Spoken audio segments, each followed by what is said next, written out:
Que Dieu vous bénisse. Et merci beaucoup à Frère Godson et à tous les bien-aimés ici qui ont bien voulu que nous partageons, mon frère Gains et moi, notre expérience que nous avons vécue en Algérie. Donc, je commence peut-être par me présenter et après Frère Gains fera autant. Pour pas une longue présentation, je suis votre frère Shadrach et je vis en région parisienne en France. Voilà, donc je suis très content de me retrouver avec vous ce soir pour partager sur la parole. Frère Gains aussi peut dire un mot avant que nous ne commencions notre conférence. Ok, merci beaucoup. Je réponds au nom du frère Gains. Je suis actuellement à Strasbourg et je suis très content, par la grâce de Dieu, d'être avec vous ce soir. Que je vous bénisse. Amen. Amen. Alors, donc, je vais vous présenter rapidement ce que nous allons faire. Donc, vous le savez déjà, juste pour que ça soit un peu plus clair. Donc, nous allons partager notre expérience de vie d'étudiant en Algérie. Et nous parlerons aussi en bref de l'œuvre qui a commencé là-bas, qui a commencé depuis longtemps et qui continue jusqu'à aujourd'hui par la grâce de Dieu.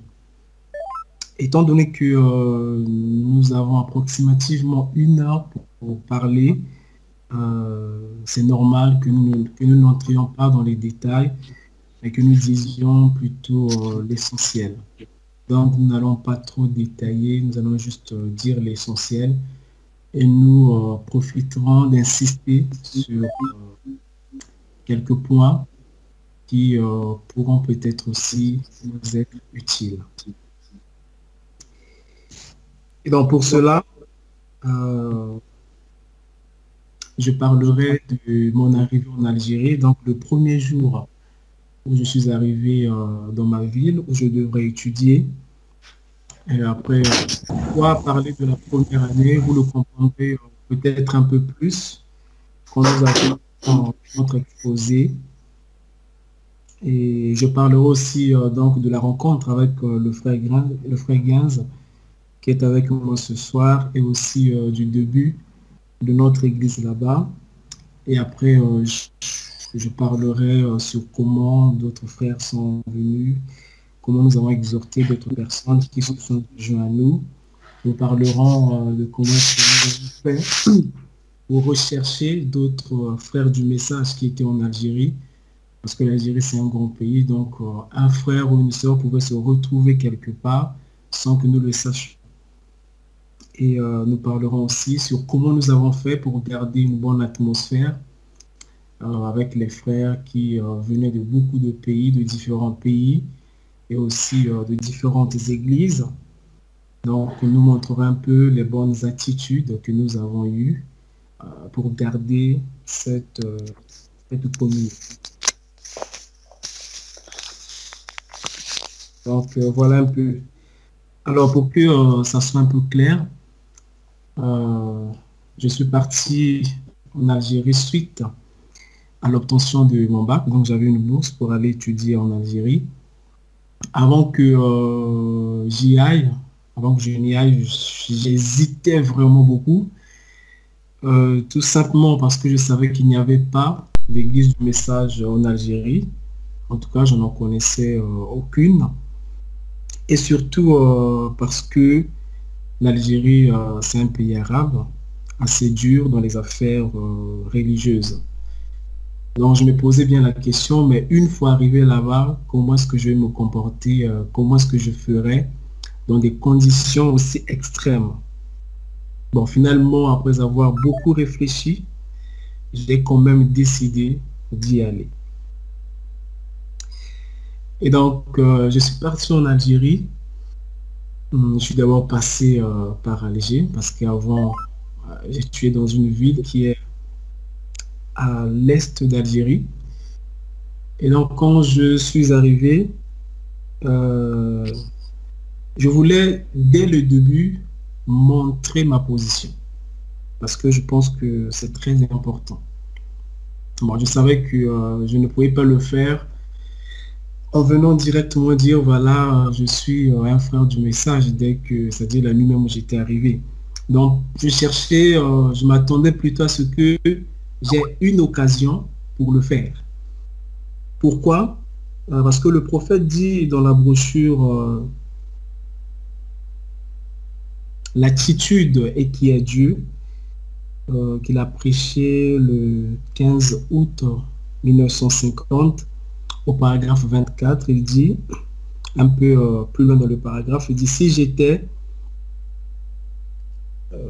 n'étais pas pour Jésus, je serais contre lui. Que Dieu hâte le jour où les hommes et les femmes seront ce qu'il déclare être. Si vous êtes un chrétien, vivez en conséquence, soyez conséquent, agissez en conséquence. Si vous ne l'êtes pas, soyez contre cela. Alors, les gens sauront où vous vous tenez. Si je ne croyais pas cela, je serais contre cela. Et comme moi je suis du côté de Jésus-Christ, il fallait que je le montre pour que les gens sachent le côté où je me tenais. Alors j'ai profité d'une occasion très simple. Je ne savais pas que ça serait une occasion pour moi. En fait, quand je suis arrivé, les anciens qui étaient là nous ont posé une question. Est-ce que les filles avec lesquelles vous êtes venus sont belles? Et à cette occasion, je répondrai, je ne sais pas. Et tout le monde m'a trouvé bizarre, mais quelle réponse? Et il y a une personne, je ne sais pas comment, qui s'est dit, oh, toi tu es un frère du message. Ah. En tout cas, c'est une belle occasion. Je dis oui, effectivement, je suis un frère du message. Et ils ont commencé à se moquer de moi, ce qui était tout à fait normal. Après, ils ont expliqué pourquoi. Parce qu'en fait, il y avait, selon eux, d'autres frères du message qui ont été là-bas avant moi. Et donc, d'après leur dire, quand ces frères venaient, ils étaient très zélés, mais juste après une année, ils tombaient dans le péché. Alors, ce qu'ils m'ont dit, voilà, nous te donnons une année. Et dans cette année, tu vas rétrograder et tu seras comme tout le monde. Après, j'ai essayé bien sûr de me défendre, de dire non, je resterai chrétien du haut. Tu n'es pas la première personne de le dire. Il y a beaucoup qui l'ont dit avant toi, mais on leur donnait juste une année et dans cette année, ils rétrogradaient et devenaient de véritables païens. Donc voilà comment ça s'est passé le premier jour où je suis arrivé. Donc finalement, c'est la raison pour laquelle au début, je disais que je parlerai de ma première année. Effectivement, c'est par rapport à ce qui m'était dit. Et je parle aussi de cette première année parce que c'est une année que j'ai passée seule. C'est-à-dire je ne connaissais aucun frère ou même aucune sœur du message quelque part en Algérie. Alors comme mes anciens m'avaient donné une année pour voir ma réaction, c'est une naturelle, hein, ils commençaient à surveiller toutes mes actions. Dès que je faisais quelque chose, ils commentaient. Pour eux, c'était peut-être une manière de me mettre mal à l'aise. Mais sincèrement, pour moi, ça m'a beaucoup aidé et je puis dire que ça m'a arrangé même parce que je me disais que je ne peux pas faire n'importe quoi parce qu'il y a des gens qui m'observent. Et dans cette année, il y a une citation qui m'a beaucoup encouragé, une citation du prophète que certainement beaucoup d'entre nous connaissent. C'est la citation dans la brochure Les instructions de Gabriel à Daniel. Au paragraphe 70, voilà, on dit ceci. Et je voudrais vous faire remarquer que Daniel, même s'il était un étranger, même s'il avait été séparé de son peuple, séparé de son église, Il n'avait pas de réunion du tout à l'église. Pas d'église où aller. Pas d'autres cantiques à chanter que ceux qu'il chantait tout seul. Malgré tout cela, il est quand même resté attaché à ce que ce prophète avait dit. Et Branham dit Amen, Amen. Il continue. Pas d'église où aller. Personne avec qui fraterniser. Tout le monde allait au temple païen. Tout le monde adorait les idoles. Pas de chant chrétien. Personne ne croyait la même chose que lui. Et pendant 68 ans, depuis qu'il avait été emmené là-bas, alors qu'il était un jeune homme de 12 ou 14 ans, il est resté fidèle à Dieu et il a compris par le prophète de Jérémie que les jours étaient presque écoulés. Mais bien aimé, cette citation était, si je peux le dire, comme mon souffle de vie chaque jour, parce que je voyais que ça correspondait vraiment à la situation que j'étais en train de vivre. Pas de frères avec qui fraterniser, pas d'église où aller, tout le monde allait dans les soirées, tout le monde allait dans les fêtes païennes, pas de personnes qui croyaient la même chose que moi, qui croyaient donc ce message, et je me suis retrouvé comme ça, tout seul. Et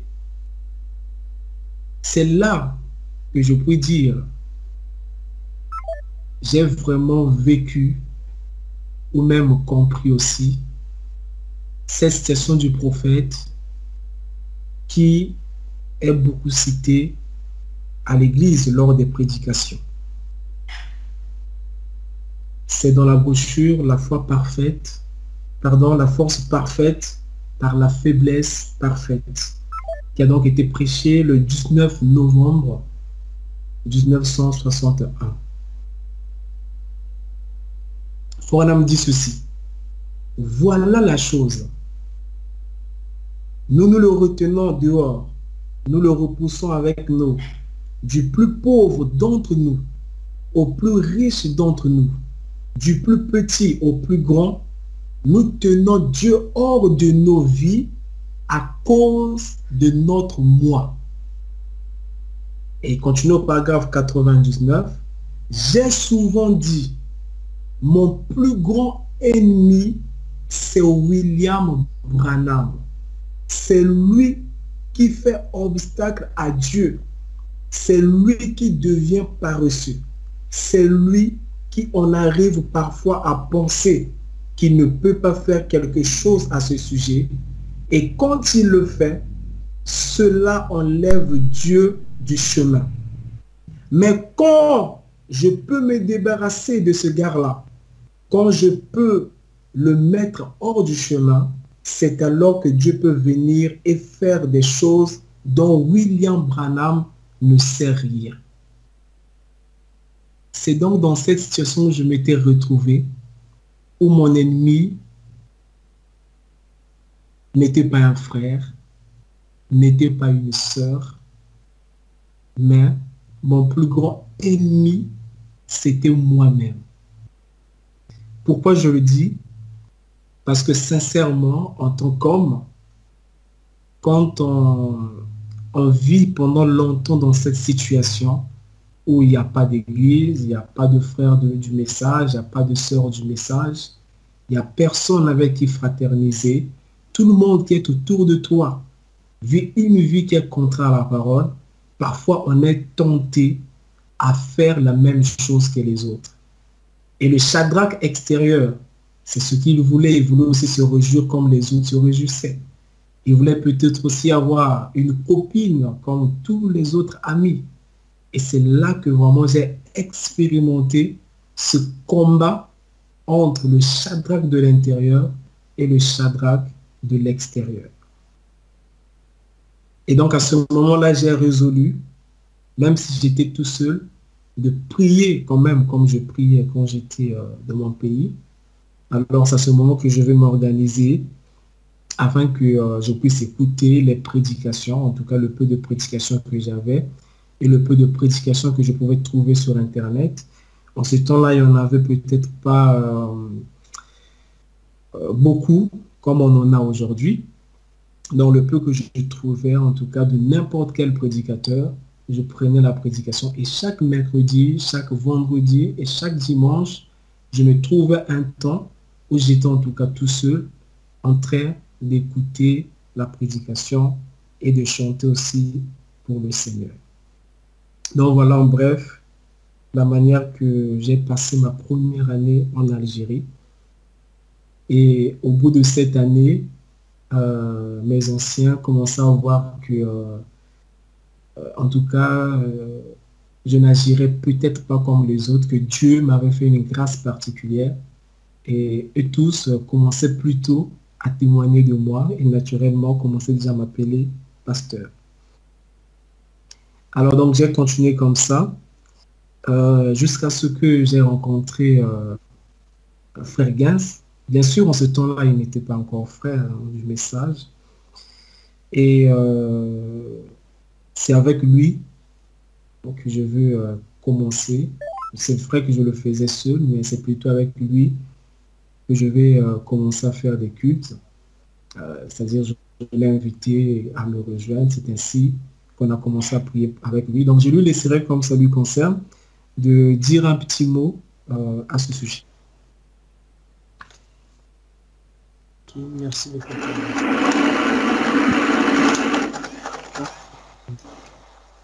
Moi, particulièrement sur ma rencontre et la suite, comment nous avons commencé, il y a une petite anecdote vraiment qui marque le début et ça m'a beaucoup marqué jusqu'à présent. C'est que quand moi j'arrive, je suis d'abord dans la position de nouveau parce qu'on était de la même nationalité. Et dans ce pays-là, vraiment, la communauté est très forte. Donc, quand tu es vraiment congolais, tu arrives dans les mains des anciens congolais. Et donc, moi, je vais voir le frère Shadrach qui va entrer dans ma chambre. Au départ, moi, je le prends comme mon ancien. Voilà, on m'a dit qu'il y a un ancien qui est là et tout. Et quand il va prononcer le nom de frère Branham, compte tenu des expériences que moi j'avais au pays, parce qu'il m'était déjà arrivé de m'approcher de certains frères et de discuter de la parole avec un frère qui était juste en face de chez nous. Et donc par rapport à ça, ma maman m'avait blâmé. Mais j'avais aussi un frère qui vendait chez nous, on avait une petite boutique, et lui il écoutait frère Branham chaque jour à une certaine heure. Mais lui, il était un peu allé dans l'extrême. Donc, c'était des mauvaises expériences, donc des mauvais exemples. Et donc, moi, j'allais avoir une mauvaise parole envers frère Branham. Quand le frère Shadrach m'a parlé de lui, bon, il a mentionné comme ça, hein, c'était pas vraiment une tentative de m'exhorter, mais il a mentionné, et moi, j'allais réagir. Et là, vraiment, je bénis vraiment le Seigneur, parce qu'un blasphème, c'est un blasphème. Et vraiment, ça m'a empêché d'atteindre ce niveau-là. Le frère Shadrach m'a dit, attention, quand une personne se dit déjà serviteur de Dieu, peu importe ce qu'il croit, ou bien ce qu'elle croit, cette personne-là, tu lui dois du respect. Et automatiquement, ça m'a calmé. Et vraiment, ça m'a empêché d'aller plus loin. Et vraiment, c'est quelque chose qui m'a marqué jusqu'à présent. Et donc, mais en ce moment-là, quand le frère Shadrach, on s'est vu cette fois-là, il n'était pas vraiment installé dans ma ville. Parce que peut-être qu'il a oublié de le mentionner, il était dans une autre ville, à Oran. Et moi, je suis arrivé à Alger, la capitale. Et il faisait le transfert. Et je crois que c'était vraiment la volonté de Dieu parce qu'il voulait aller quelque part d'autre. Lui n'était pas à Oran plutôt, il était à Constantine. Et il voulait aller, il choisissait entre Oran et Alger. Et les choses se sont faites de sorte qu'ils viennent sur Alger. Et donc, quand il s'installe définitivement, moi, comme j'étais dans les églises de réveil, et j'étais quand même actif dans mon église, je cherchais vraiment un endroit où je pouvais prier. Et donc, les choses se sont faites de sorte que le frère Shadrach a eu connaissance de cela. Et il m'a invité euh, à prier avec lui. Donc, il m'a invité un jour pour que je vienne prier. Et quand je suis venu, la profondeur des prédications du message m'avait profondément marqué. Et donc, cela fait que je reviens. Et j'avais tellement aimé que je suis resté avec lui, jusqu'à tel point que, voilà, on écoutait les prédications de Frère Branham qui pouvaient durer 5 heures sans interruption. Et parfois dans des conditions très difficiles, qui n'étaient pas vraiment propices à un culte. Mais je crois que par la grâce de Dieu, le résultat, c'est ce que ça produit maintenant. Voilà, aujourd'hui, par la grâce de Dieu, je suis appelé frère dans le message, j'ai été baptisé. Je bénis le Seigneur. Voilà un peu ce que je peux dire sur cette partie. Merci. Merci Frère Gans pour ce merveilleux complément. Et donc, comme Frère Gans l'a dit, on est resté longtemps ensemble. Longtemps ensemble, on faisait les cultes à deux. Donc, comme d'habitude, mercredi, vendredi et dimanche. Mais à un certain moment, bon, on ne pouvait pas rester qu'à deux.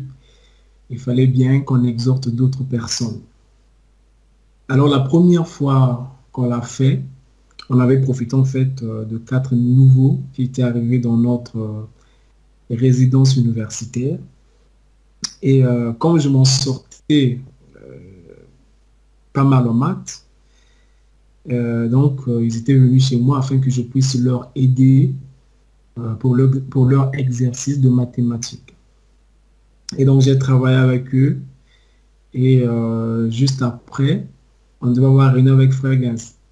Et quand à la fin de travail, je leur ai dit, mais est-ce que vous ne voudriez pas rester avec nous pour suivre ensemble la réunion de prière? Et gloire à Dieu, ils étaient d'accord. C'est ainsi qu'ils sont restés pour suivre la prédication avec nous. Et donc, ça sera la première fois qu'on avait d'autres personnes qui nous rejoignent. Et j'aimerais aussi profiter pour dire ceci. En fait, parmi mes anciens, quand j'étais arrivé, c'est vrai que je parlais du message, ils ne croyaient pas, mais Dieu a fait grâce que l'un d'eux croit. Mais il n'a pas cru quand il était en Algérie, il a cru quand il est rentré au pays, c'est là qu'il a cru. Et donc, il est arrivé que dans l'église où il était, il y avait des personnes qui voyageaient pour venir en Algérie. Et c'est lui qui va leur dire, ah, mais moi j'avais mon nouveau qui était là-bas, qui aussi croyait le message. Donc je vous donne ses contacts. Comme ça, quand vous irez en Algérie, vous allez demander que nous recherchons Shadrach. Et après, vous pourriez rester ensemble et communier avec lui. Donc c'est comme ça que quand les bien-aimés sont venus, ils m'ont cherché et nous sommes restés en contact et on a commencé à être ensemble. Et cela nous a donné maintenant aussi l'envie de rechercher d'autres bien-aimés qui étaient quelque part en Algérie, mais aussi de faire attention quand les gens arrivent, quand les nouveaux arrivent en Algérie, pour détecter tous les frères du message. Parce qu'en fait, il y avait des personnes, quand elles venaient, des frères et des sœurs, elles dissimulaient leur identité pour qu'on ne sache pas qu'ils sont frères ou sœurs du message. Voilà, mais Dieu nous a fait grâce en tout cas de les retrouver. Donc ce qu'on a fait, étant donné que l'Algérie, c'est un grand pays, on s'est dit, bon, ça sera difficile de commencer à rechercher des gens au hasard comme ça. Nous avions plutôt décidé de prendre un jour spécial de prière où on venait juste prier pour que Dieu fasse qu'on rencontre d'autres bien-aimés, d'autres frères du message qui sont en Algérie quelque part. Et c'est ce que nous avons commencé à faire. Et vraiment, il y a eu beaucoup de témoignages sur la manière qu'on a pu retrouver des bien-aimés qui étaient déjà là en Algérie. Certainement, on n'aura pas le temps de donner tous ces témoignages. On a même retrouvé certains frères qui étaient déjà presque rétrograde et on leur a aidé par la grâce de Dieu pour qu'ils reviennent dans le message et après ils sont restés en tout cas. C'était très bien. Et quand Frère Gaines était aussi là à ce moment-là, je souhaiterais bien qu'il dise un mot par rapport à ça. Ok, le petit témoignage peut-être que je peux donner, comme le frère Jacques a dit, c'était quand même long, mais c'était déjà la prière parce que, comme il a dit, on priait pour ça. Et vraiment, on peut confirmer, je peux confirmer, comme j'étais là, qu'on a un Dieu qui répond vraiment aux prières. Et ce qui fait qu'il y a des choses qui se sont faites de manière tout à fait surnaturelle, mais Dieu aussi nous a utilisés d'une manière peut-être involontaire. Comme le frère Chalak l'a dit plus tôt, il montrait déjà sa position et il nous encourageait de faire de même. Et le fait de montrer notre position, ça fait en sorte que même ceux qui ne croyaient pas le message, Dieu les a utilisés afin qu'on puisse retrouver d'autres frères. Et pour le petit exemple, pardon, il y avait, je crois, une personne, un païen, que bon, je ne connaissais pas d'une manière, c'était pas un ami à moi, mais il était venu dans ma chambre, il avait vu des brochures sur ma table. Et ce jour-là, il n'a rien dit, mais plus tard, dans sa ville, il y avait un bien-aimé du message aussi, qu'il connaissait. Et donc, plus tard, je crois, on sortait d'une réunion avec le frère Shadrach, et il nous a dit, mais voilà, moi aussi dans ma vie, il y a une personne qui croit le message comme vous. Et donc, c'était juste pour appuyer que montrer sa position, c'est extrêmement important. Et Dieu a utilisé cela aussi. Et donc, il y avait des exemples comme ça. Et il y a aussi la détermination, surtout du frère Shadrach. Comme ça le préoccupait vraiment, il allait même à l'aéroport, comme il était parmi les anciens. Donc, il avait le privilège de pouvoir accueillir les nouveaux. Donc, même depuis là-bas, il s'employait vraiment à essayer de préserver tout ce qui pouvait venir, ce qui était dans le message, à les détecter et pour les exhorter à continuer la marche, pour essayer un peu de les préserver de tout ce qu'on peut voir comme catastrophe quand on vient à l'étranger, chez les bien-aimés qui sont à l'étranger. Donc vraiment, tout ça là, Dieu a utilisé ça pour qu'on puisse se réunir et d'une manière surnaturelle, vraiment, Dieu nous a beaucoup aidés afin qu'on puisse se rencontrer. Voilà un peu peut-être le petit témoignage, un témoignage que je peux donner sur cette partie-là. Merci. Merci beaucoup, frère Gaines. Et donc, on a continué comme ça, avec ce zèle. Hein. On était vraiment beaucoup zélés, jusqu'à ce que on a atteint en tout cas une quarantaine de personnes dans notre petite église, avec 10 nationalités différentes à peu près, dont même les Algériens.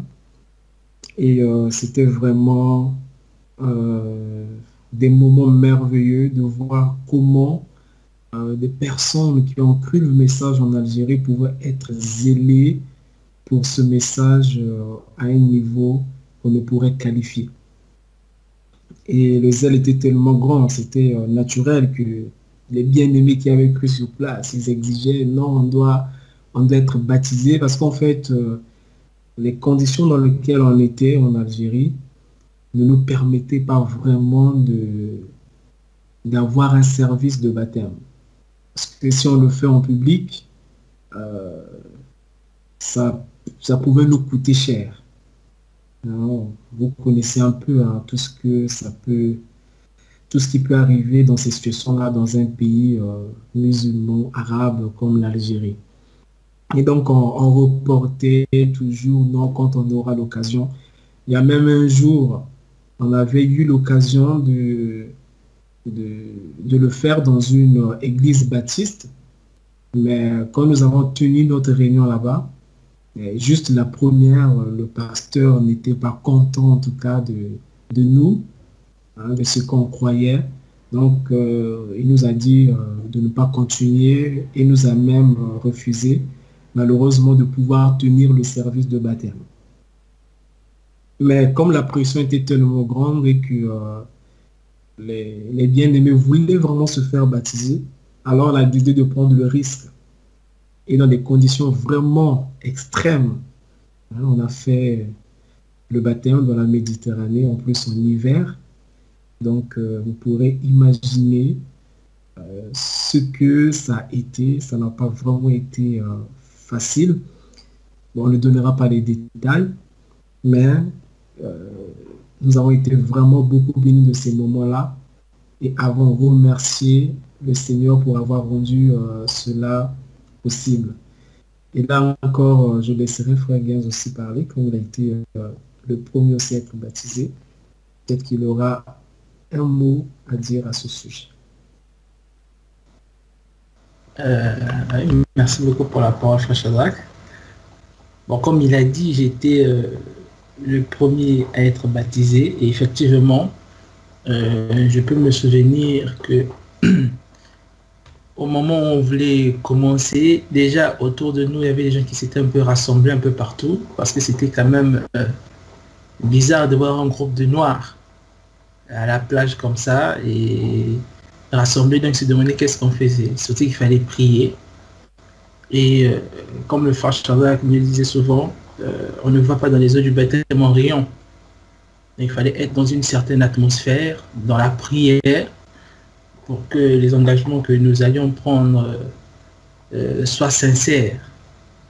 Et donc, vraiment, je bénis le Seigneur, parce que c'était vraiment, il fallait aller contre peut-être la position des conditions, de la météo, de l'endroit, parce que c'était à ciel ouvert. Mais voilà, le courage que le frère Shadrach avait montré, je crois que Dieu a soutenu cela. Et cela prouve que quand, pour moi, ça m'a encore prouvé que quand on a le désir d'accomplir la parole, Dieu nous soutiendra. Dieu nous soutiendra parce qu'on a eu diverses oppositions. Mais par la grâce de Dieu, puisqu'on priait aussi pour cela, puisqu'on était aussi dans une période de consécration, c'est-à-dire qu'on était aussi consacré, on était concentré sur ce qu'on allait faire. Et Dieu nous a vraiment soutenus. Donc, bien que c'était en plein air, bien qu'il y avait des gens qui nous regardaient, d'autres pouvaient avoir peur qu'on puisse appeler la police. Mais comme à la tête, on avait un conducteur positionné et qui avait confiance en Dieu, on a pu faire le baptême dans les bonnes conditions. On a baptisé toutes les personnes qui devaient être baptisées. Et jusqu'à la fin, Dieu nous a vraiment soutenus. Et après, on avait d'autres réunions. Et je crois que pour nous autres qui avons été baptisés en ce moment-là, ça nous a vraiment impacté d'accomplir cette écriture. Voilà, merci. D'accord, merci beaucoup, Frère Gains. Et donc là, nous irons vers la dernière partie où nous allons parler des bonnes attitudes à l'étranger. En fait, on va juste relater notre petite expérience après avoir passé 6 ans dans un pays comme l'Algérie. On a certainement eu beaucoup de problèmes. On a aussi beaucoup appris. Et donc, c'est ce que on aimerait partager tout humblement avec vous ce soir. Voilà. Donc déjà, les attitudes avec les païens, c'est ce que j'ai dit au début. Quand on est à l'étranger, dans des situations extrêmes, je pense qu'il est vraiment nécessaire, d'ailleurs comme on l'a lu avec le prophète, de montrer sa position pour que tous ceux qui vous entourent sachent ce que vous soutenez. Et mes bien-aimés, je peux vous dire que quand vous le faites, ça vous aide. En fait, les gens auxquels vous aurez témoigné de votre position vous aideront parfois de continuer dans votre position. Parce qu'en fait, quand vous ferez quelque chose qui est contraire à vos principes, ce sont ces mêmes personnes qui vous rappelleront. Mais tu es frère, n'est-ce pas? Tu nous avais dit que toi, tu n'as pas de petite copine ou pour une sœur de petits copains, mais pourquoi on te voit faire ça? Et ça te permet de te ressaisir. Et vraiment, c'est ce que nous avons beaucoup appris, qu'avec les païens, il faut montrer son identité, il faut montrer sa position, leur dire ce qu'on est. Et ça nous libère aussi, nous, en tant que frères ou sœurs, que les gens connaissent notre position. Comme ça, on ne va pas faire des choses par contrainte. Au moins, ils savent que nous, on ne fait pas ceci. Au lieu d'avoir peur de le dire clairement et de commencer parfois à faire des choses que vous ne voudriez pas vraiment faire, juste parce que vous avez peur de ce que l'on dira de vous au cas où vous montrez votre position, vous dites ce que vous êtes. Ça, c'est avec les païens. Mais malheureusement, même entre bien-aimés, si on n'a pas de bonnes attitudes, ça peut aller aussi mal. C'est la raison pour laquelle on doit faire attention dans nos relations avec les bien-aimés, surtout quand on est à l'étranger, afin que l'on garde des bonnes atmosphères.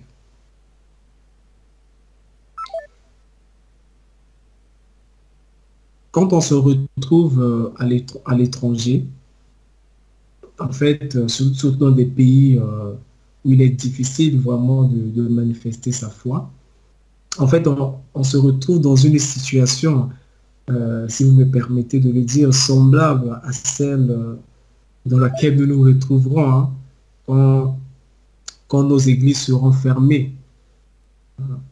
Donc, nous retrouvons dans une situation où chacun n'est pas dans son église, où on se retrouve tous ensemble, on revient de beaucoup d'églises. Et je pense qu'à ce moment-là, il faut que nous apprenions à ne pas insister sur des choses qui nous divisent, mais plutôt sur les choses qui nous unissent. Parce qu'on a beaucoup de choses qui nous unissent. On a beaucoup de choses que nous croyons tous. On a beaucoup de choses que nous soutenons tous. Mais malheureusement, on parle moins de ces choses et on parle beaucoup des choses qui nous divisent. Et dans les conditions que nous avons vécues, nous avons aussi appris à avoir une vision non pas de l'église locale seulement, mais surtout de l'église corps de Christ. Et ça a été vraiment pour moi particulièrement une très grande leçon. De savoir qu'il n'y a pas seulement l'église locale. C'est vrai qu'il y a les églises locales, les églises qui sont en un endroit donné, mais nous sommes retrouvés avec des gens qui viennent des églises locales différentes et nous étions vraiment l'église corps de Christ. Et ce que nous avons aussi appris, quand on est dans un pays étranger, un pays difficile,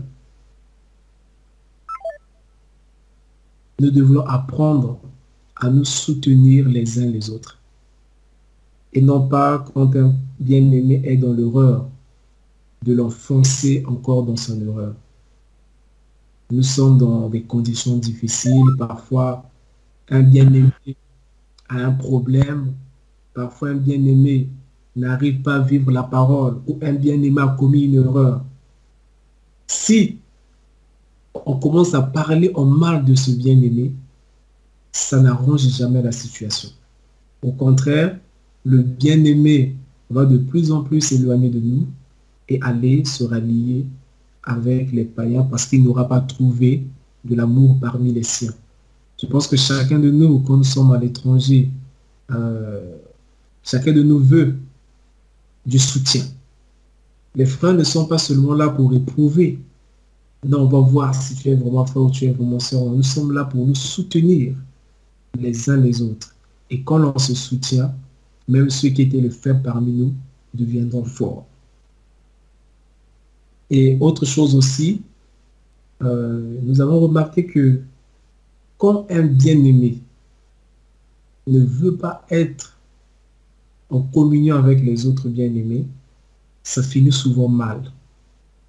Parce qu'en effet, on a vu beaucoup de bien-aimés qui, quand ils sont arrivés en Algérie, ont dit non, voilà, moi je resterai seul, ainsi de suite, d'autres détails. Mais après, souvent, c'est bien-aimés qui veulent rester seuls, qui ne veulent pas communier avec les autres, parfois juste pour cause de divergence doctrinale, parfois juste parce que leurs pasteurs respectifs au pays ne s'entendaient pas. Et on importe toutes ces choses-là, même dans les pays étrangers, et ça nous fait plus de mal que de bien. Je vais vous lire une citation du prophète dans la brochure Avoir soif de la vie. Le prophète dit ceci.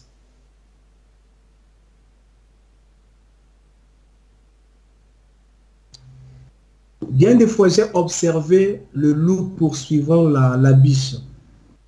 Et s'il peut trouver une petite biche là toute seule, c'est à celle-là qu'il va s'occuper. Il y a là une leçon. S'il peut trouver une biche éloignée du troupeau, alors c'est ce que le diable cherche à faire. Ainsi, pour vous, jeunes filles, il veut que vous sortiez avec un garçon qui n'est pas chrétien. Pour vous, jeunes garçons, il veut que vous sortiez avec une petite Jézabel maquillée qui n'est pas une chrétienne. C'est là qu'il veut vous dépecer. C'est là qu'il veut. Il veut planter ses dents en vous. Et cette petite biche va se mettre seule à l'écart, loin du troupeau. C'est de celle-là que le loup va s'occuper.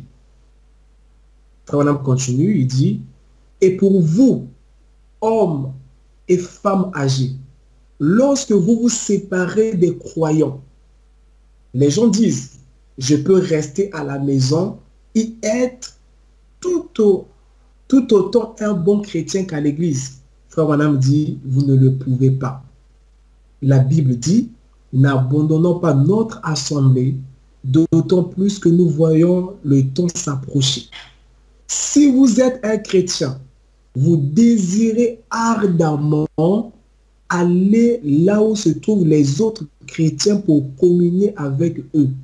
Ainsi, vous ne pouvez pas rester loin de l'église et vivre la même vie. Il continue. Vous ne pouvez pas faire cela parce que c'est comme dire, j'ai faim, mais je n'irai point à table. Seulement, je ne vais pas manger. Seulement, je ne vais pas le faire, voyez. Vous devez aller vous nourrir de la parole de Dieu et communier les uns avec les autres. Nous avons maintenant besoin les uns des autres plus que jamais. Je ne vais pas vraiment commenter parce que je pense que la situation est claire. Nous avons maintenant besoin les uns des autres plus que jamais. C'est maintenant.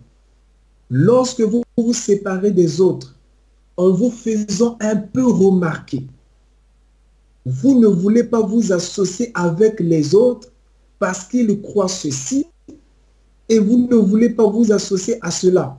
Vous êtes sur un terrain dangereux à ce moment-là en vous éloignant de l'église.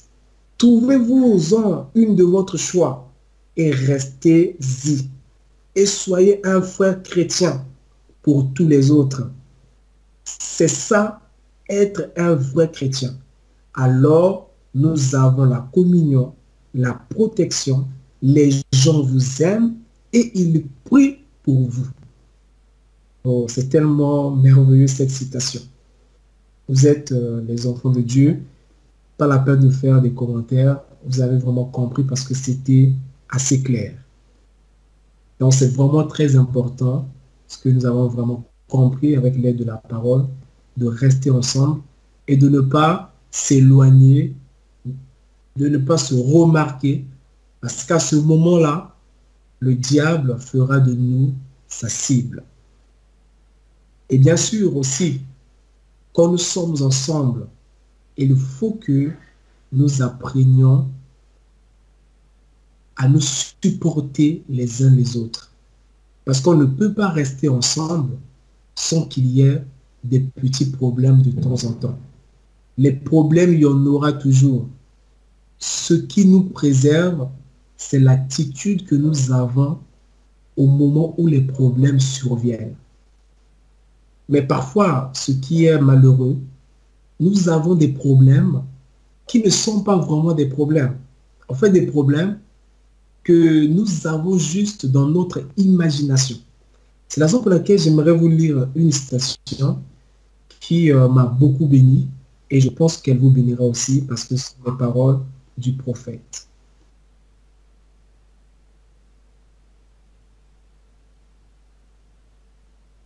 Voici ce que dit le prophète.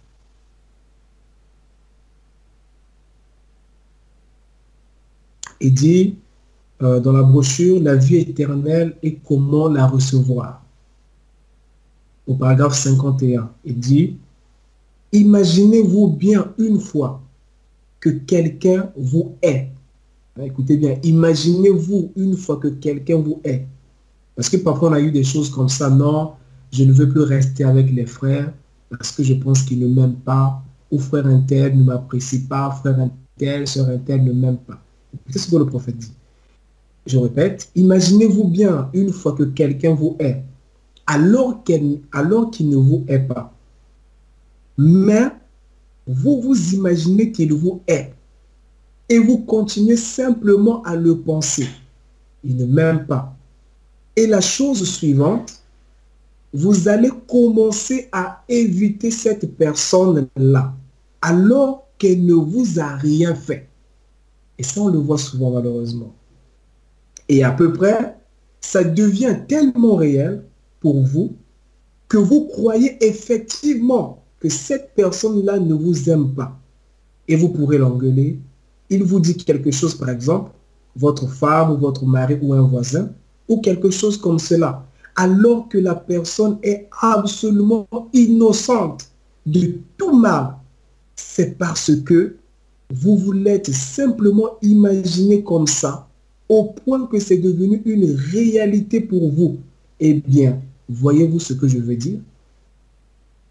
Et des problèmes comme ça, ou des situations comme ça, on en a eu beaucoup, on en a même beaucoup entre bien-aimés.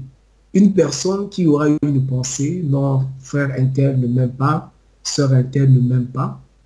Et c'est une pensée qu'elle va entretenir jusqu'au moment où cette pensée devient une réalité pour ce bien-aimé. Et il commence même à voir des actes du frère qui justifient ce qu'il pense. Alors que, comme le dit le prophète, parfois le frère ou la sœur est absolument innocente. C'est la raison pour laquelle, comme le prophète nous l'a toujours dit et redit, quand il y a un problème entre toi et ton bien-aimé, va voir ton bien-aimé pour le lui dire. Dire, frère, voilà, j'ai remarqué ceci, j'ai remarqué cela. Est-ce que les choses sont ainsi? Et le bien-aimé aussi te répondra, non, frère, regarde, c'est comme ceci, c'est comme cela. Ou il dira, oui, effectivement, bien-aimé, ce que tu as pensé, c'est la vérité. Et je suis... j'ai vraiment honte de moi-même, pardon. Et je te prie de me pardonner et après vous prier. C'est comme cela que nous avançons avec des bonnes attitudes en agissant conformément à ce que la parole dit. Et je vais finir cette partie avec une citation du prophète. En fait, j'avais remarqué que souvent les bien-aimés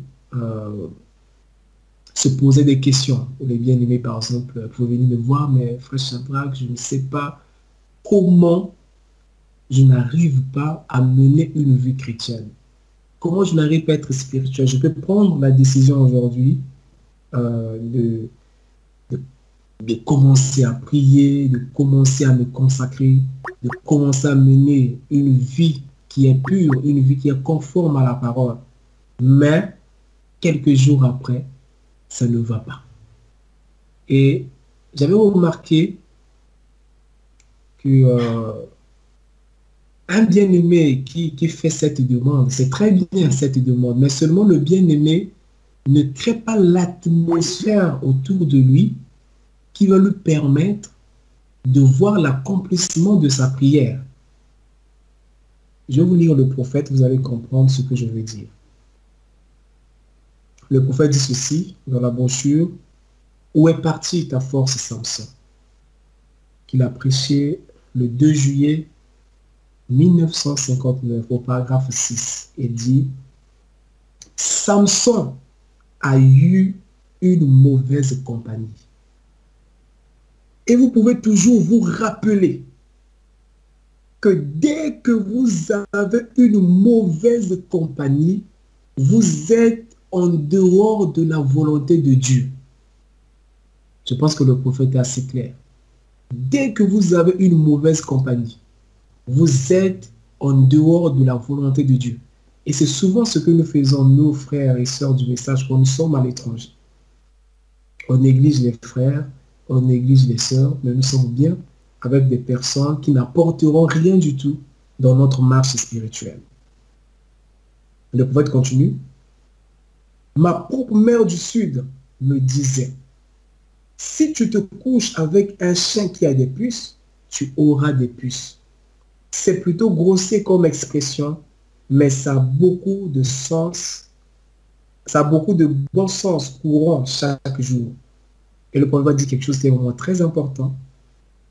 Vous ne pouvez simplement pas vous associer avec les choses du monde et vous attendre à rester spirituel et humble devant le Seigneur. Mais malheureusement, ce que nous faisons souvent, comme nous sommes à l'étranger, nous sommes en contact avec les païens, en contact avec les choses du monde, mais on veut rester spirituel. Mais on veut vivre la parole. Ça ne marchera pas. Et le prophète dit, un vieux dicton dit: dis-moi qui tu hantes, je te dirai qui tu es. Donc voilà, bien aimé, quelques petites expériences que nous avons tirées de notre passage en Algérie en tant qu'étudiant et de tout ce que nous avons pu faire là-bas par la grâce de Dieu. J'imagine que Frère Gaines aura certainement aussi quelque chose à dire dans cette partie. Donc pour cela, je vais lui laisser la parole pour dire quelque chose. Avant que le frère Gaines intervienne, frère, je vais juste te rappeler que je t'ai écrit un message. Le frère Shadrach. Un message où? Sur Skype. Merci.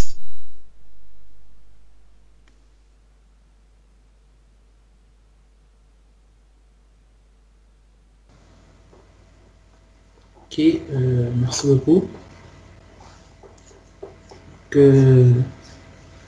Moi, je vais un peu essayer de montrer un peu juste l'application de ce que le frère Shadrach vient de dire, parce que, bien entendu, tout ce qu'il a dit, c'est ce que nous avons appliqué. Parce que le prophète dit qu'il préfère les gens qui vivent leur prédication. Et il y a un fait qui peut paraître anodin, hein, ça peut paraître petit, mais moi j'aime bien remarquer les petites choses. Parce que moi je disais au frère Shadrach, mais frère Shadrach, pourquoi dans l'œuvre que nous sommes en train de faire, on n'a pas une appellation comme il y a des gens, voilà, on peut appeler par exemple Branham Tabernacle, quelque chose comme ça. Et pourquoi est-ce que nous, on n'a pas de nom propre dans ce que nous faisons? Mais il a gardé comme titre l'épouse de Christ d'Algérie. Et je crois que cela souligne bien sa vision du corps de Christ, comme il l'a mentionné plus tôt. Donc vraiment, il nous a guidés dans cette voie-là. Il nous a vraiment appris à défendre le message et pas les doctrines que nous pouvons avoir. Si bien que quand on se rencontrait avec des frères et des sœurs, on ne demandait pas, frère, tu crois quoi? Non, moi je crois ceci. Non, ce qui nous importait, c'était s'ils sont frères du message. Et quand le frère Shadrach nous disait souvent quelque chose, quand on allait demander au frère Shadrach, qu'est-ce que vous croyez? Lui, il avait une réponse qui m'a beaucoup marqué jusqu'à présent et que, par la grâce de Dieu, on copie. Il répondait, je crois comme le prophète. Donc, on voyait bien qu'il nous rassemblait autour des citations parce que c'est la chose qui nous unit. Tous ceux qui croient le message, ou bien ceux qui croient le message, qui disent croire le message, je crois que le prophète nous unit et on appuie chaque citation par un amen. Voilà, et on voyait bien que le frère Shadrach nous faisait vraiment insister sur le fait de se rapprocher des gens, donc de rapprocher les frères et sœurs de ce que nous faisions. C'était pas pour le nombre, parce que par la grâce de Dieu, on peut beaucoup, moi je peux témoigner parce que je suis là en tant que témoin, pour témoigner que le but n'était pas peut-être l'argent ou ces choses comme ça, parce que vraiment c'était plutôt même le frère Shadrach qui dépensait beaucoup afin que l'on soit tous connectés, mais vraiment on sentait que l'objectif et le motif du frère Shadrach, c'était de maintenir les gens sauvés.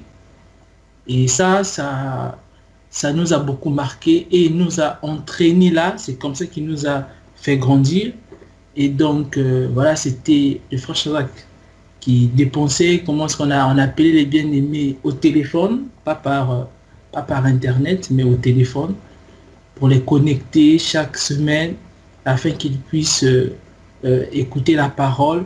Et quand il y avait des frères et des sœurs qui étaient réticents, ce qui est tout à fait normal, compte tenu surtout de certains pays où vraiment il y a beaucoup d'histoires de doctrine, quand ils arrivent et qu'ils voient une œuvre du message, on est souvent réticents. Mais là encore, le frère Shadrach nous a appris à avoir la bonne attitude. Donc on avait toujours l'amour et on les soutenait dans la prière, peu importe leur attitude, en priant par la grâce de Dieu et en ne coupant pas la communion, en insistant. Et donc vraiment, tout ça, c'était pour montrer vraiment l'objectif et le motif du frère Shadrach qui était juste de maintenir les gens sauvés, indépendamment peut-être des bénéfices que ça pourrait entraîner. Parce que vraiment, on n'avait pas ça. Et ce n'était pas l'objectif du frère Shadrach. Et ça nous a vraiment, vraiment, vraiment bénis. Donc, voilà ce que je peux peut-être donner comme témoignage à ce sujet, où on parlait du prophète. Et comme conséquence que vraiment, ça a été une réussite, c'est que même quand on a quitté, ceux qui ont remplacé là-bas dans les responsabilités, ce n'étaient même pas les gens de notre église au pays. Donc c'était les gens qui venaient d'autres églises qui ont remplacé et qui avaient des responsabilités. Et jusqu'à présent, Dieu fait grâce, l'œuvre continue. Et donc je pense que ça c'est vraiment un exemple concret de la réussite de ce qui a été fait à cause des bonnes attitudes que le frère Shadrach vient de donner. Donc on a mis en pratique et vraiment Dieu nous a soutenus, Dieu nous a maintenus unis, peu importe nos divergences, parce que on se concentrait sur ce qui nous unissait, le message de l'heure. Merci beaucoup. Merci beaucoup, frère Gaz. Euh, donc, nous allons faire une petite conclusion de notre expérience. Après, le frère Godson, en fait, a bien voulu que je puisse exhorter pendant quelques minutes. Bon, certainement, je me dis qu'il a été conduit comme ça. Je vais le faire par la grâce de Dieu. Donc, on va faire une conclusion et après, on va donner, avec l'aide du Seigneur, une petite exhortation. Donc, ce que je peux dire en tout cas pour le passage en Algérie, pour moi, ça a été vraiment une expérience hein, de la grâce et de l'amour de Dieu. Parce que tenir bon dans un pays comme celui-là, c'est pas du tout facile. Et je ne peux pas m'attribuer des mérites sur la vie que j'ai menée là-bas et même sur tout ce qu'il y a eu et qui continue jusqu'à aujourd'hui. Je ne peux que dire gloire à Dieu parce que c'est lui qui a fait. Et ça a été aussi une expérience hein, de l'amour entre bien-aimés de différents pays, de différentes églises et même de visions différentes. Une manière de voir le corps de Christ et non pas seulement l'église locale. Et surtout, je remercie le Seigneur sur tout cela. Et c'est ça qui me touche beaucoup jusqu'à aujourd'hui, de voir comment les gens ont cru le message en Algérie et continuent à croire jusqu'à aujourd'hui. C'est un gros miracle. Voir que les gens croient le message sur place en Algérie, ils sont nés de nouveau et Dieu suscite même des ministères, parce qu'il y en a à peu près 5 déjà, dont même le frère Gaines qui est là, des ministères et des dons, et franchement, c'est la grâce du Seigneur. Non pas seulement que les gens croient sur place, mais beaucoup des bien-aimés qui étaient déjà dans le message dans leur pays respectifs témoignent que c'est vraiment en Algérie qu'ils se sentent affermis dans le message. Et pour moi, c'est un paradoxe qu'une personne s'affermisse ou croit le message dans un pays arabe, surtout un pays comme l'Algérie. On ne peut que attribuer cette gloire-là à Dieu. Et gloire à Dieu, je ne suis plus en Algérie actuellement, mais Dieu a montré que ce n'était pas mon œuvre, mais que c'était son œuvre. Parce que je ne suis pas là, mais ça continue. Ce n'est pas moi qui fais que cette œuvre continue, mais c'est Dieu qui est donc le propriétaire de cette œuvre qui fait qu'elle continue. Donc voilà un peu mes impressions brèves de mon passage en Algérie. Donc avant qu'on puisse donner une petite exhortation, frère Gaines va aussi dire quelque chose et après on va donner une petite exhortation. Ok, merci beaucoup, frère Shadrach. Donc vraiment pour moi, l'Algérie, ça a été une expérience très très riche et merveilleuse parce que déjà c'est là-bas où j'ai rencontré le message de l'heure et vraiment j'ai eu aussi la grâce, pour être bref, d'être à côté d'un homme qui était sage. Et cela m'a beaucoup servi parce que moi je suis arrivé ici à Strasbourg, j'étais à peu près dans les mêmes conditions qu'on avait en Algérie. Mais ce que le frère Shadrach vient de dire, comme j'ai vu comment il a appliqué cela m'a beaucoup aidé à avoir l'attitude juste. Et vous savez, quand on va quelque part, si un homme fait bien élevé, on rendra justice à celui qui l'a élevé. Et je crois que par la grâce de Dieu, c'est là-bas où nous avons reçu le salut. Et là où on va, on reconnaît, les gens témoignent, on a un bon témoignage. Et vraiment, ça nous a permis de savoir comment se comporter avec les frères, avec les bien-aimés, quand on est seul, comment faire. Parce que si on n'était pas là-bas, vraiment, parfois quand on arrive dans des endroits comme Strasbourg, où il n'y avait aussi pratiquement rien, on avait les mêmes conditions, on aurait pu subir beaucoup de dégâts. Mais la formation que nous avons eue, que j'ai eue particulièrement auprès du frère Shadrach, vraiment ça a été une très très grande bénédiction. Et vraiment que Dieu bénisse son serviteur, le frère Shadrach, pour nous avoir élevés comme cela. Et que Dieu le bénisse très très très richement. Et par la grâce de Dieu, je ne manquerai jamais de témoigner ça vraiment. Que Dieu vous bénisse. Merci beaucoup. Que Dieu soit loué. Merci beaucoup. Je demanderai peut-être à frère Godson s'il le veut bien de chanter un cantique et de faire une petite prière. Après, on va donner l'exhortation. Avec plaisir.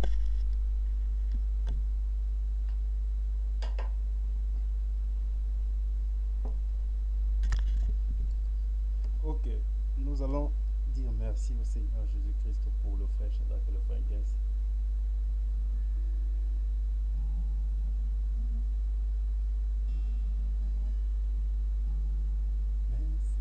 Merci Jésus, merci, merci Jésus, merci, merci Jésus de tout cœur. Merci, merci Jésus, merci, merci Jésus, merci, merci Jésus de tout cœur. J'étais perdu dans ce monde, loin de ta face, ô Seigneur, tu m'as aimé,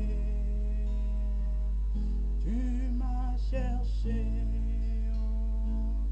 tu m'as trouvé, Seigneur Jésus, nous te louons Jésus, nous te louons Jésus, nous te louons Jésus de tout cœur, nous te louons Jésus, nous te louons Jésus, nous te louons Jésus de tout cœur. J'étais perdu dans ce monde, loin de ta face, ô Seigneur, tu m'as aimé, tu m'as cherché, tu m'as trouvé, Seigneur Jésus. J'étais perdu dans la rue ici, loin de ta face, oh Jésus, tu m'as aimé, tu m'as cherché, tu m'as trouvé, Seigneur Jésus. Merci Seigneur Jésus. Comme nous l'avions dit Seigneur, cette chanson Seigneur n'était pas juste pour faire écouter à quelqu'un comment je chante ou comment Seigneur fait de gloire, je joue à la guitare, puisque je ne sais rien de toutes ces choses Seigneur. Mais cette chanson Seigneur, c'était une façon pour moi Seigneur, ensemble avec mon frère, de te dire merci Jésus. Merci pour ce que tu fais Seigneur mon Dieu mon roi. Merci Seigneur mon Dieu mon roi pour tes deux fils Seigneur mon Dieu, le frère Shadrach et le frère Gens Seigneur, que tu as puissamment utilisé Seigneur Jésus-Christ mon Dieu mon roi, dans toute une humilité tellement si simple Seigneur, mais tu as fait de grandes choses au travers de tes fils Seigneur mon Dieu, et nous te bénissons Seigneur pour cela. Et nous te sommes très infiniment reconnaissants, Seigneur, de ce que tu as permis qu'ils puissent disposer de leur temps ce soir, partager avec nous cette expérience, Seigneur. Et nous croyons de tout mon cœur que cela a été une bénédiction, Seigneur, pour quelqu'un. Personnellement, Seigneur, je te remercie pour cela. Laisse que la gloire, l'honneur te soit rendue. Maintenant, Seigneur, pour le reste du programme, nous confions cela entre tes mains, Seigneur, mon Dieu. Béni sois-tu pour tout ce que tu as fait et pour tout ce que tu feras, Seigneur. Laisse qu'au travers de ces témoignages, Seigneur, mon Dieu, mon roi, oh Jésus, que quelqu'un puisse se révolter contre le diable et se mettre debout. Savoir que s'il a utilisé Shadrach hier, s'il a utilisé Gens hier, aujourd'hui il est capable de nous utiliser aussi de la même façon, puisque tu es le même Dieu, tu ne changes pas. Alors agis, Seigneur, délivre, Seigneur, manifeste-toi, Seigneur. Je te remercie pour ce que tu es en train de faire maintenant, puisque, Seigneur, mon Dieu, peu importe, Seigneur, le pays, Seigneur, quand, Seigneur, un pays se sent menacé, oh Jésus, les autorités, ce qu'ils commencent à faire, c'est de commencer à recruter les bons soldats pour préparer l'armée qui va affronter l'ennemi. Oh, on appelle même les réservistes pour les mettre déjà en garde afin qu'ils puissent être prêts en tout temps, Seigneur. Mon Dieu, mon roi, je crois que, Seigneur, en ce temps, Père de gloire, nous voyons comment le diable menace, Seigneur. Et je crois que ce que tu as commencé ici maintenant, Seigneur, tu es en train de rassembler, Seigneur, ton armée au travers de la Russie, tes fils et tes filles qui sont ici.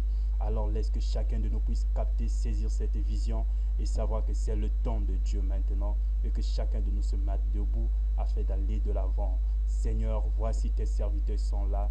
Viens, Seigneur, utilise-les, Jésus. Prends soin du reste.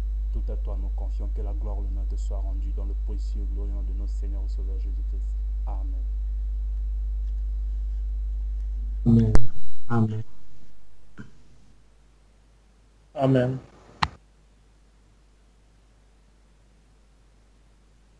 Dieu vous bénisse tous. Amen. Amen.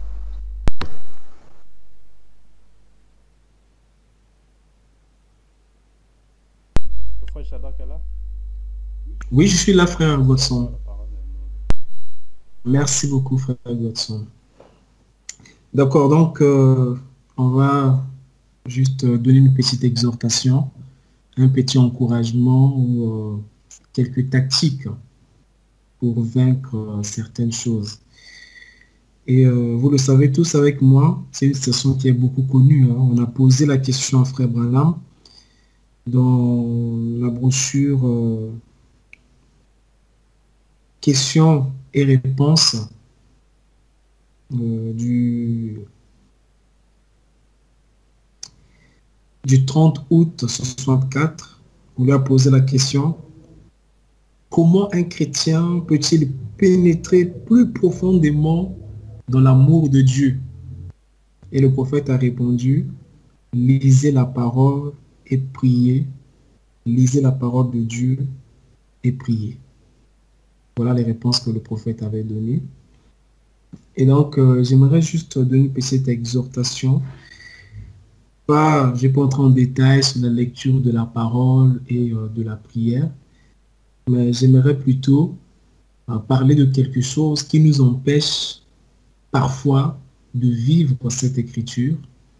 C'est le manque de temps. Parce que beaucoup de fois, quand on pose des questions, frère, mais frère, pourquoi tu ne mènes pas une vie de prière, une vie de lecture de la parole comme il se faut? Souvent, ou quelquefois, c'est non, bien aimé, j'ai pas le temps. Souvent, je manque de temps, je ne sais pas, je suis débordé par les études, je suis débordé par ceci, je suis débordé par cela. Et bien aimé, c'est vraiment un piège du diable. C'est la raison pour laquelle j'aimerais un peu parler d'une manière brève sur la gestion du temps pour le chrétien. Et nous allons lire les Écritures. Je crois que en tant qu'enfant de ce message, nous sommes bien quand on nous montre les choses qui sont dites dans la parole. Mais avant, j'aimerais juste lire une écriture dans la Bible. Une écriture que nous connaissons si bien.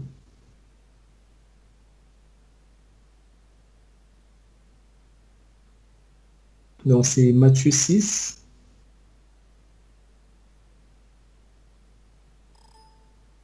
partir du verset 9. Pardon. Voici donc comment vous devez prier. Notre Père céleste. Bon, cette version-là, elle n'est pas vraiment celle que tout le monde a. Je vais lire peut-être dans la version. Fagin, s'il te plaît, aide-moi à lire cette prière de Jésus. Pour ne perdre pas du temps que je cherche la version que tout le monde a. Ok. Donc, je lis la parole de Dieu dans Matthieu au chapitre 6, à partir du verset 9. Ouais. Voici donc comment vous Jusqu'au devez... verset 13, toute la prière en tout. Ok. Donc, Matthieu chapitre 6, du verset 9 au verset 13. Voici donc comment vous devez prier. Notre Père qui est aux cieux, que ton nom soit sanctifié, que ton règne vienne, que ta volonté soit faite sur la terre comme au ciel. Donne-nous aujourd'hui notre pain quotidien. Pardonne-nous nos offenses, comme nous aussi nous pardonnons à ceux qui nous ont offensés. Ne nous induis pas en tentation, mais délivre-nous du malin, car c'est à toi qu'appartiennent dans tous les siècles le règne, la puissance et la gloire. Amen. Amen. Et donc, comme je l'ai dit, on ne va pas vraiment parler de la prière, de la lecture de la parole. Si Dieu nous donne l'occasion, les jours à venir, on pourra peut-être en parler. Mais aujourd'hui, j'aimerais vraiment parler sur la question du temps, parce que ça revient souvent parmi les chrétiens. Je n'ai pas le temps pour lire la parole, je n'ai pas du temps pour prier, je n'ai pas du temps pour me consacrer. Et on va pouvoir voir qu'est-ce que les Écritures disent et surtout montrer que c'est vraiment une position dangereuse. Écoutez ce que le prophète dit. C'est cette situation vraiment qui m'a beaucoup marqué et je vais dire qui m'a aussi conduit de parler de ce sujet. Voilà, on dit dans la brochure, puis Jésus vint à l'heure la plus sombre. Au paragraphe 56. Il a prêché le 14 novembre 1955 au soir. Il dit ceci. Et alors, j'ai vu un homme longer le flanc de la colline.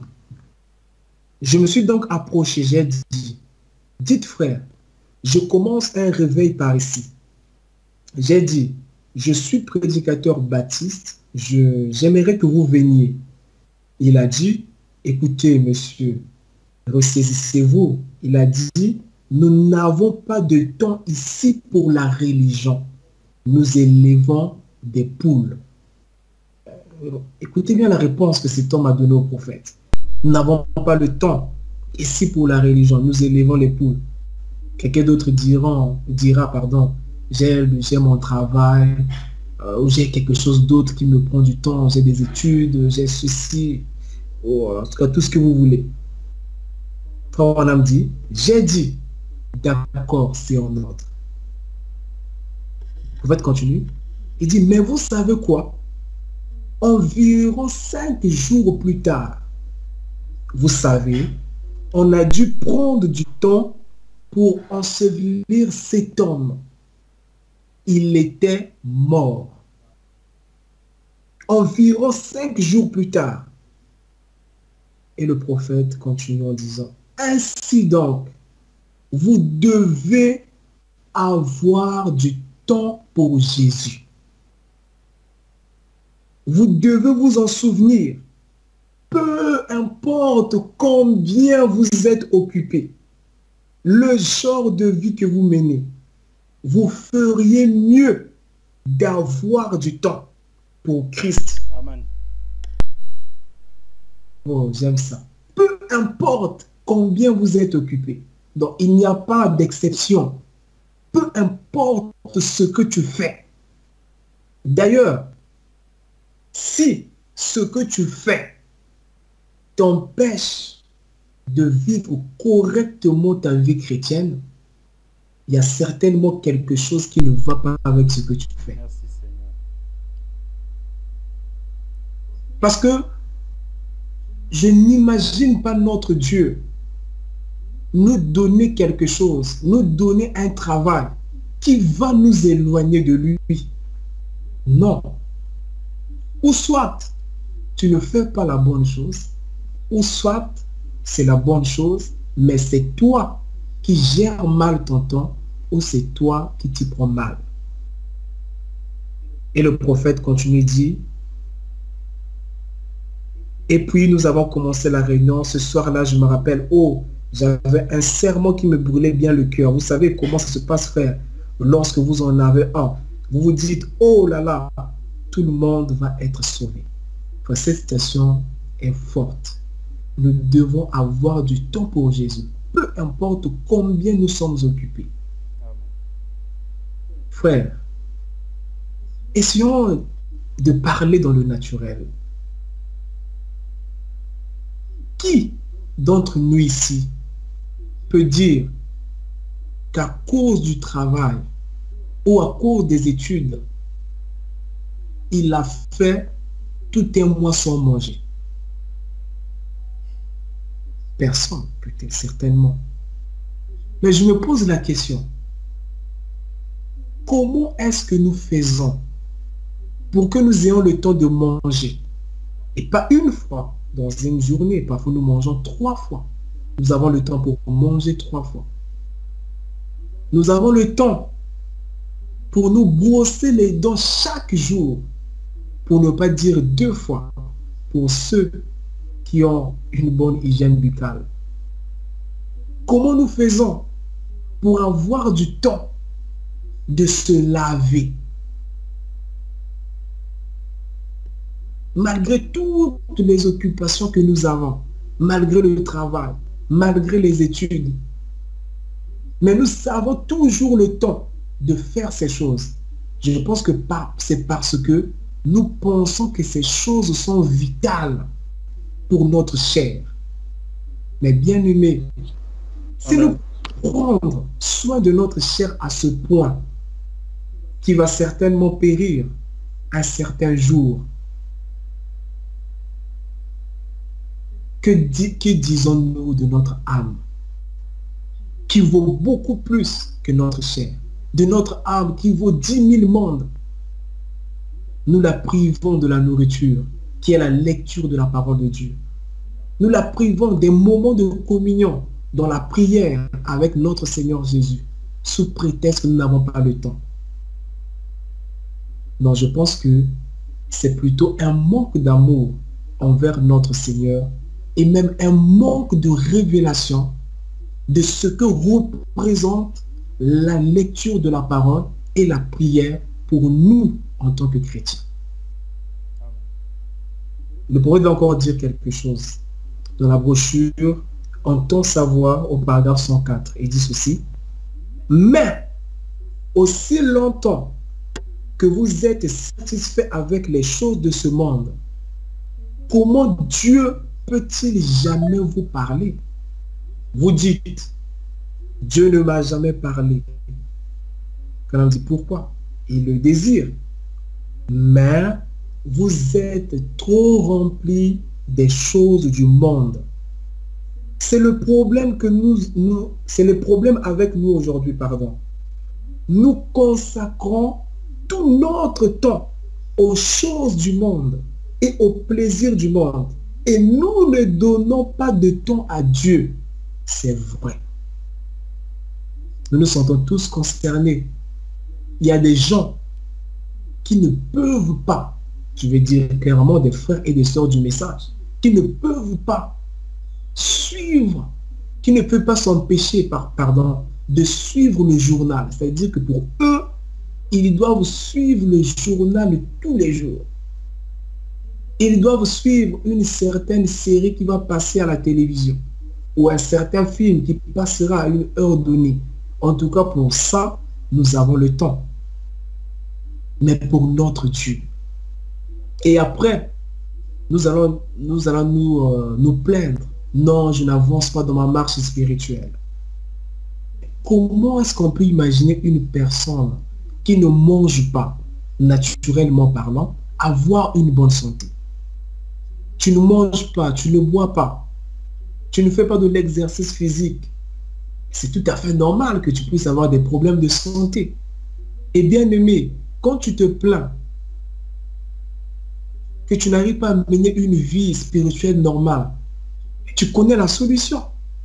La solution est dans la parole. Reviens à ce que la parole dit. Parfois, on n'a pas besoin d'aller aussi loin que ça. Parfois, on n'a pas besoin d'une prière de délivrance. Tu connais le secret. Tu connais ce qui fait que tu sois dans cette situation. Il te suffit juste de revenir à la parole, de donner le temps à Dieu. Si tu donnes le temps à Dieu, il te parlera. Si tu es consacré, si tu manges la parole, tu vivras la parole. Tu deviendras ce que tu manges. Et le prophète dit encore, dans la brochure Le Compte à rebours, au paragraphe 22, qu'il a prêché le 25 novembre 62. Il dit maintenant, remarquez les événements modernes que nous avons. Ici, Frère Branham va refuter en fait la raison que nous avons l'habitude de donner, que nous n'avons pas le temps. Il dit, nous regardons l'âge scientifique dans lequel nous vivons, l'âge de la charrette à bras. Cependant, les gens ont moins de temps pour prier qu'ils en aient jamais eu dans tous ces temps modernes. Ils avaient coutume de disposer de toute la nuit pour écouter un sermon. Et maintenant, nous ne pouvons simplement pas le faire. Nous n'avons pas le temps de le faire, voyez-vous. Frère dit maintenant, voyez-vous, cela n'est que dans votre tête. Donc, quand vous dites que je n'ai pas le temps de le faire, ce n'est que dans ta tête. Cela n'est que dans votre tête. C'est toi qui penses que tu n'as pas le temps de prier. C'est toi qui penses qu'avec tes études, avec ton travail, tu ne peux pas te consacrer comme il se faut. Ce n'est que dans ta tête. Le prophète continue et dit, nous pensons que nous n'avons pas le temps de le faire, mais nous en avons. Oh, merci Seigneur. Nous avons le temps pour le faire. Ce n'est que dans notre tête que nous pensons qu'il est impossible de servir notre Dieu comme il se faut. Je vais lire une dernière citation. Le prophète dit dans la brochure, Dieu se cache et se révèle dans la simplicité. Pour moi, cette citation, ça m'a beaucoup touché. Frère me dit au paragraphe 65, il dit, donc, c'est inspiré. Et ça a tout de suite été suspendu au bon endroit. Je suis vraiment reconnaissant d'être celui qui est à la droite. Et il parle de la croix. Il dit, j'ai confiance qu'il m'a pardonné. Car pour ce qui est d'avoir littéralement volé quoi que ce soit, à ma connaissance, je ne l'ai jamais fait de ma vie. Donc, voilà, me reconnaît que pour ce qui est d'avoir volé quoi que ce soit, il ne l'a jamais fait de sa vie. Mais écoutez ce qu'il va dire après. Il dit, mais j'ai tellement mal employé son temps que dans ce sens-là, j'ai volé. Oh, c'est très profond ça. Pour avoir mal employé le temps de Dieu, il dit dans ce sens-là, j'ai volé. Et j'ai beaucoup de choses que je n'aurais pas dû faire. Alors je suis reconnaissant à Dieu ce matin qu'il m'ait pardonné mes péchés. Bien-aimés, ce que je viens de dire, ce que nous avons lu, le diable peut te dire non, c'est impossible de le faire. C'est-à-dire quand tu essaies de regarder ta situation, tu trouves que tu ne peux pas, tu trouves que c'est impossible. Ça peut paraître comme cela, mais il y a toujours moyen. Il y a quelque chose, une erreur que nous commettons souvent en tant que chrétiens, c'est d'attendre le jour où nous aurons beaucoup de temps pour nous consacrer ou pour lire la parole. C'est la raison pour laquelle nous avons souvent des situations suivantes parmi nous. Un frère, par exemple, vous allez remarquer ces derniers jours, il a été vraiment consacré. Il a pris du temps, il a prié, lu la parole. Et il va faire passer beaucoup de jours après. Et un autre jour comme ça, quelque chose va encore arriver. Il prend du temps pour beaucoup lire la parole, pour beaucoup se consacrer. Et après ce moment-là, il laisse encore passer beaucoup de temps. Enfin, si tu fais ça, ou ma soeur, tu ne vas jamais évoluer. C'est comme la musculation. Tu ne peux pas te dire que tu vas faire la musculation aujourd'hui du matin jusqu'au soir pour avoir les muscles comme tu le veux. Non, c'est pas comme ça. Au contraire, tu vas même te faire du mal. Et si tu t'exerces aujourd'hui, tu laisses passer beaucoup de temps, tu t'exerces encore, tu laisses passer beaucoup de temps, tu n'auras aucun résultat. Alors, tout ce que je vais dire par là, c'est que vaut mieux faire peu, mais fréquemment, que d'attendre le jour où tu auras beaucoup de temps pour faire quelque chose.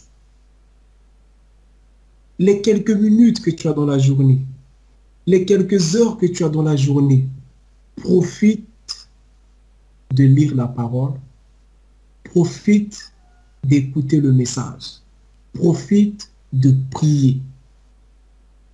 Et nous avons beaucoup de moyens. Parfois, de chez toi jusqu'à ton travail ou jusqu'à ton université,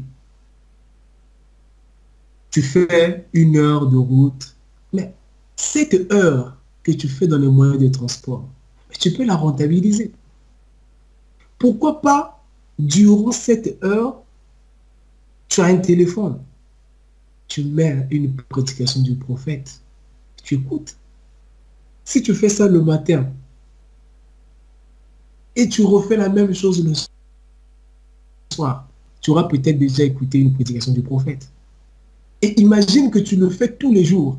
Donc, même si tu n'as pas beaucoup de temps, mais tu essaies de gagner le peu de temps que tu as. Au travail, tu as peut-être une pause. Mais pourquoi tu ne rentabilises pas ce petit temps? Tu as la Bible sur ton portable. Tu peux prier pendant l'heure de la pause. Tu es quelque part. Tu parles à Dieu. Tu te remets à Dieu, tu te consacres à Dieu. N'attendons pas seulement d'avoir le temps, d'avoir les vacances pour se consacrer. Le peu de temps que nous avons, consacrons-le à notre Seigneur Jésus-Christ. Et profitons de toutes les occasions que nous avons. Vous savez, moi, quand je vais au travail, je vois tout le monde, comme il y a un bus que presque tout le monde emprunte pour aller au travail, je vois tout le monde pendant ce temps de trajet avec son petit roman, avec son petit livre, je ne sais pas quoi, en train de lire. Et parfois, c'est des gros livres. Donc aujourd'hui, il lit un peu, il met son petit papier là où il s'est arrêté, et demain, il fait comme ça jusqu'à ce qu'il va finir tous les livres. Il se dit, oh, si nous aussi, nous pouvons faire la même chose. Mais parfois, ce qui est lamentable, c'est qu'au lieu que nous puissions faire ça pour lire la Bible ou lire le message, on copie les païens. Et tu vas voir un frère du message, une sœur, dans le bus, voilà, comme s'il voit que tout le monde lit un roman et lui, il fait autant.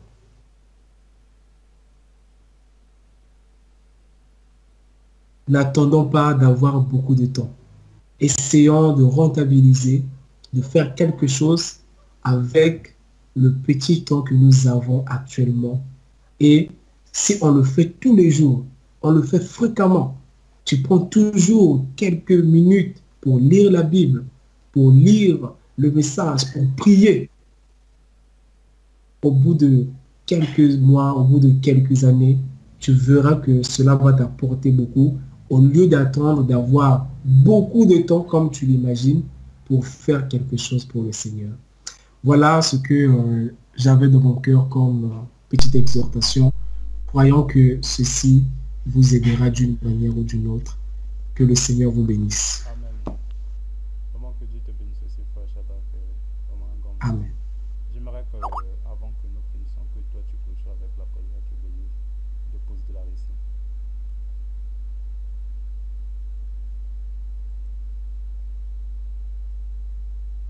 Frère Godson, je t'écoute pas bien.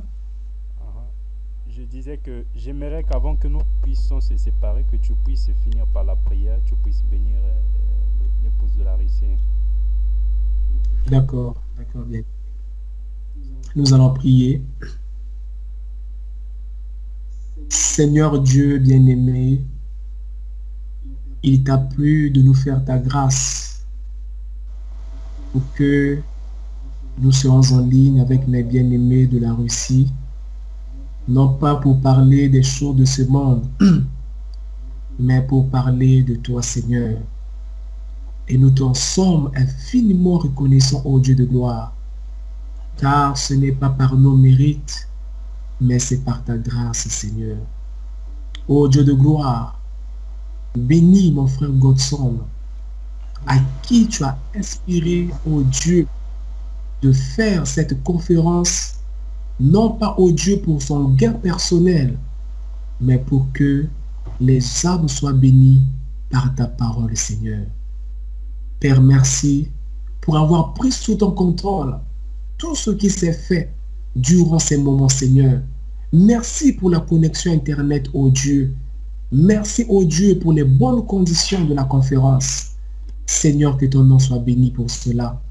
Bénis chaque frère, ô Dieu, et chaque sœur qui s'est connecté et qui a entendu tout ce que tu nous as dit, Seigneur, au travers de ta parole. Ô Seigneur, écoutez, c'est merveilleux. Mais tu veux que nous mettions en pratique ce que nous avons écouté, ô Dieu. Mais tu le sais, Seigneur, par nos propres efforts, nous ne pourrons pas. C'est la raison pour laquelle, ô Dieu, nous te prions, Seigneur Jésus, de nous aider à mettre ces choses en pratique. Seigneur, que la même onction qui accompagnait cette parole alors qu'elle était prêchée, ô Dieu de gloire, se mette, Seigneur, à nous aider pour mettre ces choses en pratique. Car nous savons une chose, Père, tu ne parles pas en vain. Si tu as parlé, cela veut dire, ô Dieu de gloire, c'est la saison. Cela veut dire que tu as pourvu d'un moyen pour que nous mettions en pratique et vivions ce que tu nous as dit ce soir, Seigneur. Père Céleste, je prie pour mes bien-aimés de la Russie, pour toutes les épouses de la Russie, Seigneur. Bénis les, Seigneur Jésus, les frères et les sœurs, ô Dieu. Aide-les, Seigneur, à garder cette parole, à être un témoignage vivant, que ce message est la vérité, à être un témoignage vivant, que Jésus n'est pas mort, il est encore vivant au travers de ses frères et de ses sœurs, Seigneur. Ô Dieu de gloire, donne-les plus d'humilité devant ta parole. Donne-les plus d'humilité, ô Dieu, devant ce message du temps de la fin. Quand, Seigneur Jésus-Christ, la parole leur est présentée, qui ne résonne pas, Seigneur, qui la mettent tout simplement en pratique et la vivre. Car c'est l'attitude, ô Seigneur, que tu veux voir dans tes fils et dans tes filles. Seigneur, accorde-le. Nous croyons, Père Céleste, que tu nous l'as déjà accordé. C'est la raison pour laquelle, Seigneur, nous pouvons déjà te dire merci. Seigneur, il y a certainement des choses que nous n'avons pas pu exprimer dans notre prière. Nous te prions, Seigneur, de bien vouloir les ajouter. Nous avons prié au nom tout-puissant et glorieux du Seigneur Jésus-Christ, le nom qui ne connaît pas d'échec. Amen.